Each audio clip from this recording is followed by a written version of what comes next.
Hey everyone, how are you all doing today? When we talk about mental health today, words like anxiety and stress are understood as conditions of the mind and body, things that can be diagnosed and treated with science, therapy, and medicine. But for most of history, especially when it came to women, anxiety wasn't seen through a medical lens. It was interpreted as weakness, hysteria, or even moral failing. In the ancient world, women's minds were often dismissed as fragile, unstable, and governed by mysterious forces. In Egypt and Greece, physicians believed that many female ailments, ranging from sadness and panic to dizziness and fainting, were caused by the infamous wandering womb. According to this bizarre theory, the uterus could move freely around a woman's body, pressing on different organs and causing emotional turmoil. Anxiety wasn't understood as the mind's struggle. It was blamed on the uterus being out of place. To treat it, remedies ranged from the absurd to the invasive. Women were told to marry, to bear children, and to stay sexually active because pregnancy and childbirth were believed to anchor the womb and stabilize the mind. In some cases, doctors used strong perfumes or fumigations to lure the uterus back to its rightful place, as if it were an animal that could be coaxed into obedience. Imagine the humiliation of being told that your fears or sadness weren't real emotions, but symptoms of a wandering organ that needed to be tamed. But beneath these misconceptions lies something important. Women were not seen as full agents of their own mental health. Their emotions were medicalized, controlled, and explained away in ways that denied them understanding and voice. What we now call anxiety was often seen as proof that women were unstable by nature. As Europe moved into the Middle Ages, the explanation for women's anxiety shifted away from the womb and toward the soul. Instead of being viewed primarily as a physical issue, women's fears, sadness, or nervous behaviors were interpreted as signs of sin, weakness of faith, or even demonic influence. For a woman in the medieval world, to feel anxious or distressed was not just a personal struggle, it was a spiritual danger. The church taught that emotions like fear, melancholy, or excessive worry could be evidence of a corrupted soul, a lack of devotion, or punishment from God.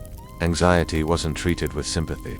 It was moralized. Women who cried too often, who panicked in crowds, or who withdrew from daily life were told they needed prayer, confession, and stricter obedience to religious authority. But the situation could get much darker. In an age when superstition and fear of the devil were everywhere, women showing signs of mental distress risked being accused of witchcraft or possession. A trembling hand, an uncontrollable fit of tears, or sleepless nights filled with panic might be interpreted as signs that demons had taken hold of the body. Instead of compassion, women often faced exorcisms, public shaming, or worse.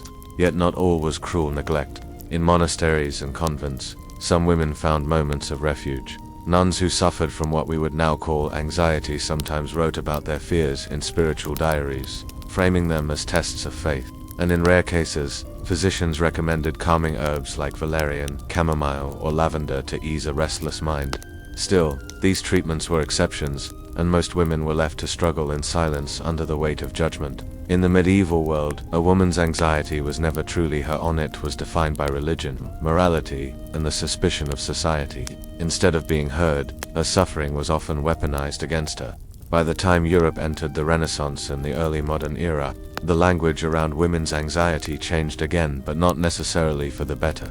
Physicians moved away from explanations rooted in demons and sin, but instead of truly understanding women's mental health, they gave it a new label: hysteria, derived from the Greek word hystera, meaning womb. Hysteria became the all-encompassing medical explanation for nearly every kind of female distress. If a woman felt anxious, fainted, trembled, lost her appetite, or even showed too much passion or independence, doctors declared it was because her womb was wandering or misbehaving. It was as if the female body itself was treated as unstable and untrustworthy, forever betraying its owner. Treatments during this period ranged from the mildly strange to the outright cruel. Some doctors prescribed strong-smelling herbs or fumigations to guide the womb back into place. Others recommended cold baths, bleeding, or purging with harsh substances. And for wealthier women, there was another remedy: enforced rest and seclusion. A woman struggling with overwhelming fear or panic might be locked in her bedroom for weeks, forbidden from reading, writing, or even talking too much, on the theory that too much stimulation would worsen her condition. But perhaps the most unsettling aspect was how hysteria became a convenient weapon. Husbands and families could call in doctors to declare a woman hysterical if she resisted her social role, argued too much, or even expressed dissatisfaction with marriage.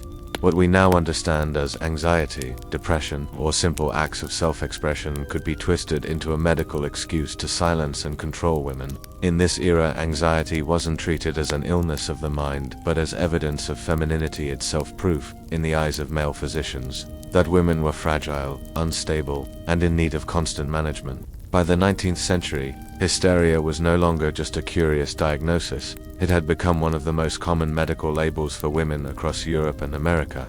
Doctors claimed it could account for an astonishing range of symptoms, from nervousness, fainting, and insomnia to irritability, excessive weeping, and even rebellious behavior. In practice, hysteria became a catch-all explanation whenever a woman stepped outside the narrow boundaries society expected of her. The irony, of course, is that the 19th century was also the age of rapid scientific progressively modern hospitals and advances in anatomy and physiology. Yet when it came to women's mental health, many physicians clung to ancient prejudices dressed up in modern clothing. Instead of asking why so many women were anxious, they doubled down on the idea that the female body was the problem. Treatments reflected this contradiction. Some doctors still relied on rest cures, which meant confining women to bed, forbidding them from reading or socializing, and feeding them diets heavy in milk and bland foods. Others experimented with water cures, dousing patients with cold baths or using hydrotherapy as a supposed calming method. More invasive interventions included surgical procedures, like removing ovaries, under the belief that anxiety or hysteria originated in reproductive organs. But perhaps the most infamous treatment of the era was the so-called pelvic massage, administered by physicians who believed that inducing hysterical paroxysm, what we would now recognize as orgasm, could relieve anxiety and nervous energy. This awkward and time-consuming task eventually led to the invention of the first electromechanical vibrators devices, marketed as medical tools to treat hysteria efficiently. It is a startling example of how misunderstanding women's mental health led to practices that blurred the line between medicine and exploitation. What's most striking about this period is how society treated women's anxiety not as a symptom of the pressures they lived under, restricted roles, lack of freedom, constant expectation, but as proof that they were inherently weak and unstable. Instead of addressing the root causes, medicine reinforced the social order, keeping women in their place under the guise of care. By the early 20th century, the old diagnosis of hysteria began to lose credibility. Advances in psychiatry, neurology, and psychology slowly revealed that the human mind was far more complex than ancient physicians had imagined. Still, while hysteria as a label declined, the medicalization of women's anxiety didn't disappear, simply changed shape. Sigmund Freud and his followers offered new theories about neuroses, repression, and the unconscious mind. Many women who would once have been branded hysterical were now seen through the lens of psychoanalysis. Therapy promised to uncover hidden traumas or desires, but it often carried its own biases, with Freud himself suggesting that women's anxiety stemmed from sexual dissatisfaction or unresolved feelings toward fathers and husbands. In other words, even in this new scientific age, women's suffering was still filtered through male-centered interpretations. Meanwhile, modern medicine was finding chemical solutions. By the mid-20th century, the development of tranquilizers and later antidepressants provided doctors with tools to quiet women's anxiety quickly. Drugs like Valium, nicknamed Mother's Little Helper, became ubiquitous in the 1950s and 60s. Advertisements openly targeted housewives, portraying pills as the answer to the stress of raising children, maintaining households, and living within stifling gender expectations. Instead of questioning why so many women were anxious, society once again turned to controlling the symptoms, this time with pharmaceuticals rather than bed rest or water cures. It's important to note that many women did find real relief in these medications, but the broader cultural narrative reinforced a dangerous message, that women's pain should be soothed, not understood. Anxiety wasn't treated as a response to systemic pressures, patriarchal structures, lack of opportunities, societal restrictions, but as an individual flaw, something to medicate away quietly. By the end of the century, the hysteria diagnosis had nearly vanished from textbooks, yet its ghost lingered. Women were still disproportionately told that their anxiety was all in their heads. still more likely to be prescribed medication than offered therapy, and still often dismissed when speaking about their own mental health. Today, the word hysteria has vanished from medical charts, but its legacy is still alive in subtle ways. Women are statistically more likely to be diagnosed with anxiety disorders than men, and still more likely to have their symptoms minimized or misinterpreted when they seek help. Too often, reports of panic, insomnia, or overwhelming stress are brushed aside as just hormones, or worse, as exaggeration.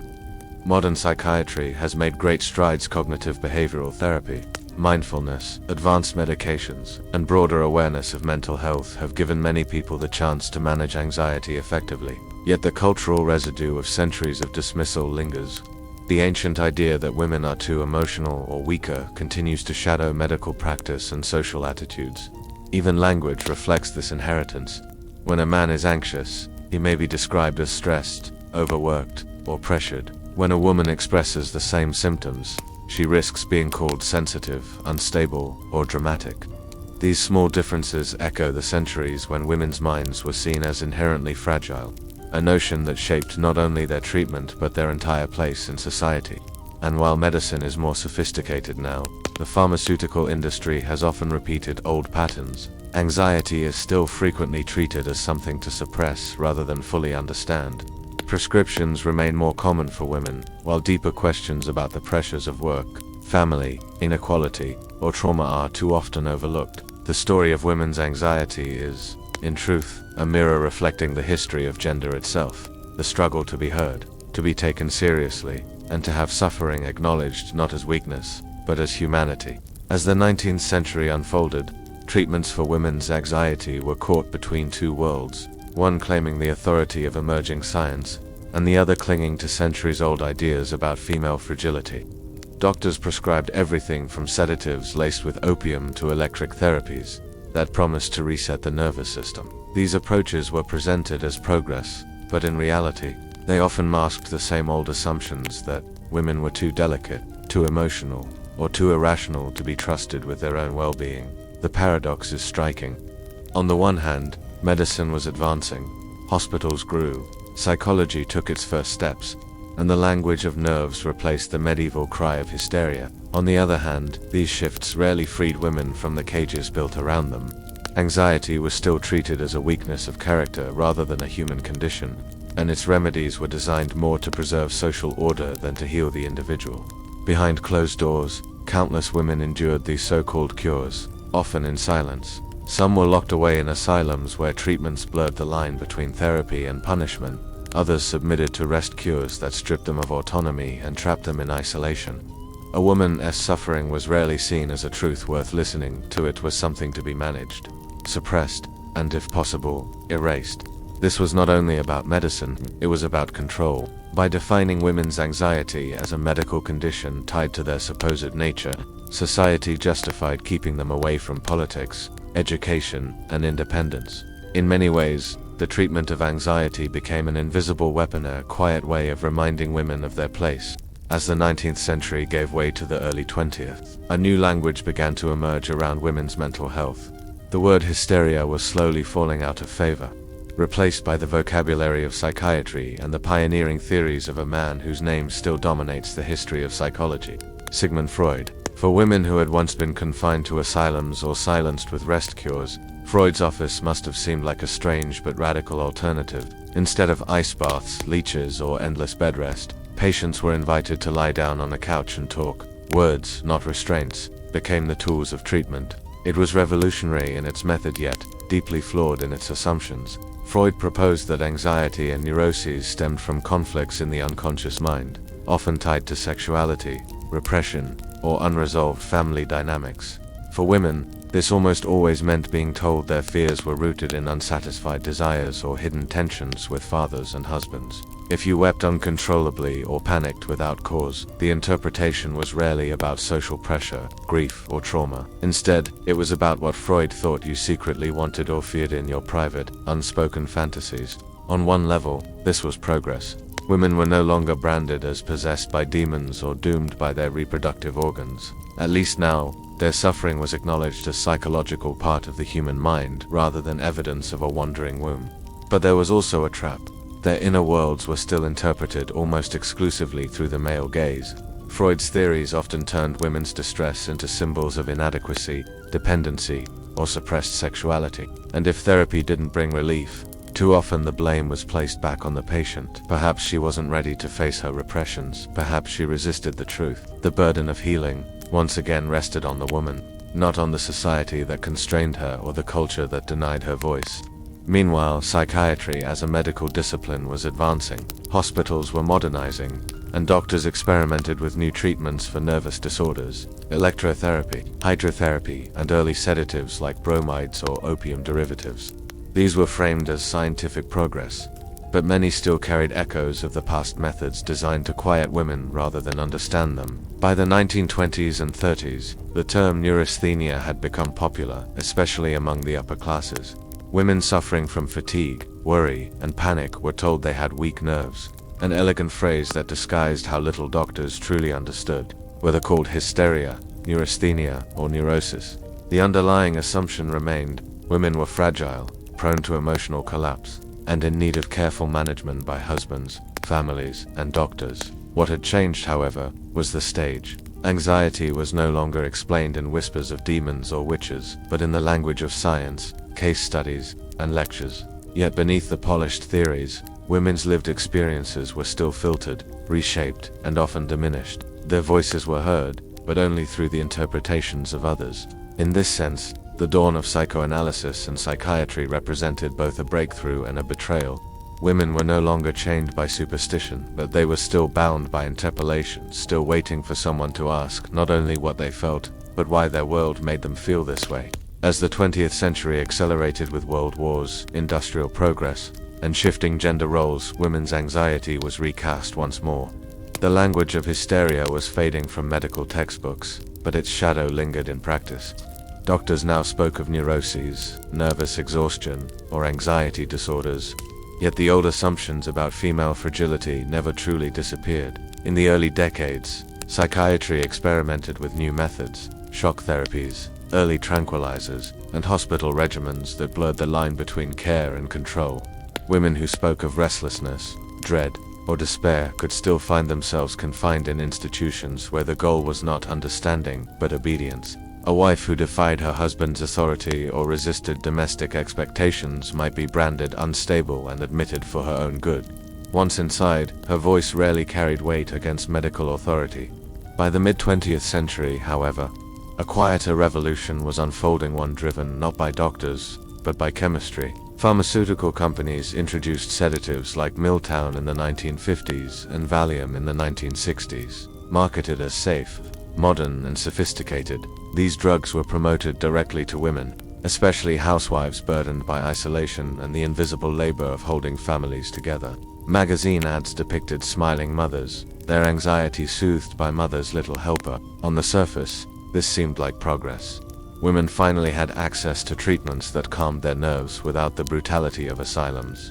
But beneath the glossy ads lay a troubling message that women's distress was not a reflection of suffocating gender roles, lost opportunities, or unspoken trauma, but an individual flaw that could be managed with a pill. Instead of asking why so many women felt anxious, society preferred to sedate the symptoms.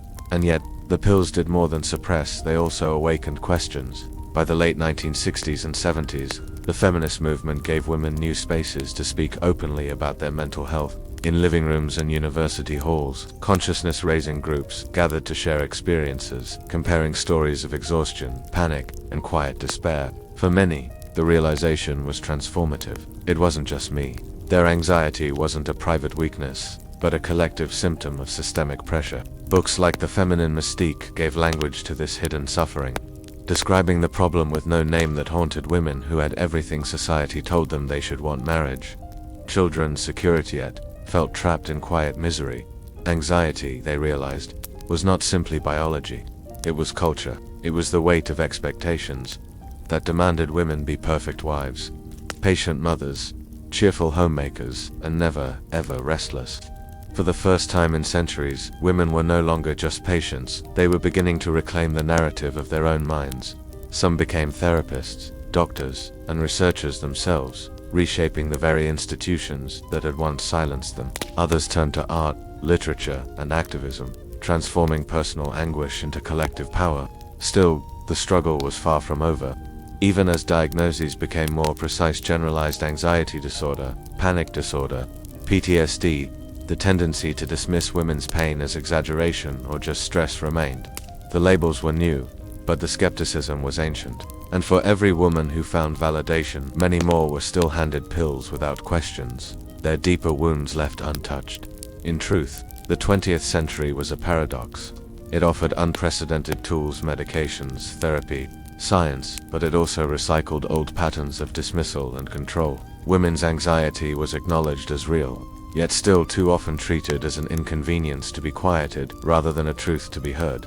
Stepping into the 21st century, one might expect the story of women's anxiety to finally break free from the long shadow of misunderstanding. Modern psychiatry recognizes anxiety as one of the most common mental health conditions in the world, supported by decades of research in neuroscience, psychology, and pharmacology. And yet, while progress is undeniable, the echoes of history still linger in subtle but powerful ways. Today, women are statistically more likely than men to be diagnosed with anxiety disorders. They are also more likely to be prescribed medication, antidepressants, anti-anxiety drugs, or sleeping pills sometimes as the first line of defense. For many, these treatments bring real relief, restoring stability and hope, but critics warn that, too often, medication is offered without deeper exploration of the causes: economic pressure, gender inequality, domestic violence, the impossible demands of modern work-life balance. The pattern feels eerily familiar: quiet the symptoms, but leave the structures untouched. At the same time, therapy has become more accessible and varied than ever before. Cognitive behavioral therapy, mindfulness-based approaches, trauma-informed care, and holistic models emphasize not just silencing anxiety, but understanding it. For women, this shift matters deeply. It allows their fears and struggles to be seen not as weakness, but as natural responses to overwhelming circumstances. Unlike the rest cures of the past, therapy today can empower rather than erase. Yet, the new century has also created new battlegrounds. The digital age has amplified pressures in ways that past generations could not have imagined. Social media, with its endless comparisons and curated perfection, has become a double-edged sword, offering community and connection, but also fueling insecurity, burnout, and anxiety at staggering levels. Women, in particular, face relentless scrutiny online: appearance, career, motherhood, lifestyle, every choice exposed to judgment. Workplace culture adds another layer. Even as women achieve greater visibility in careers once close to them, they are still often expected to do more, prove more, and endure more. The anxiety this generates is not pathologically, it is rational. And yet, too often the response remains medicalized rather than structural. Pills replace policy, prescriptions replace reform, but perhaps the most significant change is voice. Unlike their ancestors, women today can tell their stories publicly, resisting silence. Memoirs, podcasts, online communities, and advocacy movements have made mental health a global conversation. Campaigns challenge stigma, demand equity in treatment, and remind the world that anxiety is not shameful, it is human. Still, the weight of history is not easily shed. Even now, when a man expresses stress, he may be called overworked, driven, ambitious. When a woman does the same, she risks being called sensitive, unstable, or too much. The labels have softened, but the bias remains. The story of the present, then, is one of tension. Unprecedented tools for healing, but also persistent cultural habits of dismissal. The science is modern, but the shadows are ancient. When we step back and trace this long arc from the wandering womb of the ancients to the demons of the Middle Ages, to Freud's couches and the pills of the modern age, we see more than just the evolution of medicine. We see how power has shaped the very way suffering is understood. Women's anxiety was never simply about health. It was about who had the authority to define it. For centuries, anxiety in women was reframed to suit the needs of others. Priests called it sin. Physicians called it hysteria. Husbands called it disobedience. Advertisers called it a problem to be medicated away. Each interpretation told less about the women themselves and more about the structures around them, the fears of society, the preservation of order, the demand for silence. And yet, running through this history is something unbreakable: resilience. Despite being dismissed, pathologized, and silenced, women found ways to endure. They turned their pain into poetry, their doubt into philosophy, their silence into art, their anxiety into movements that reshaped culture. They took the same narratives that once confined them and rewrote them as acts of defiance and truth. The lesson, perhaps, is not only medical but moral. Anxiety is not weakness, nor proof of fragility, is a testament to the human condition, to the burden of being alive in a world that is often heavy with expectation and uncertainty. To dismiss it is to dismiss what makes us profoundly human. And so the question falls to us: if history shows how easily suffering can be misunderstood, silenced, or turned into a tool of control, what struggles today are we failing to hear with compassion? What voices will future generations look back on and wonder why didn't they listen? The story of women's anxiety is not just about women, it is about all of us. It is a reminder that healing begins not with authority, but with listening, and that to honor another's pain is, in its own way, an act of justice.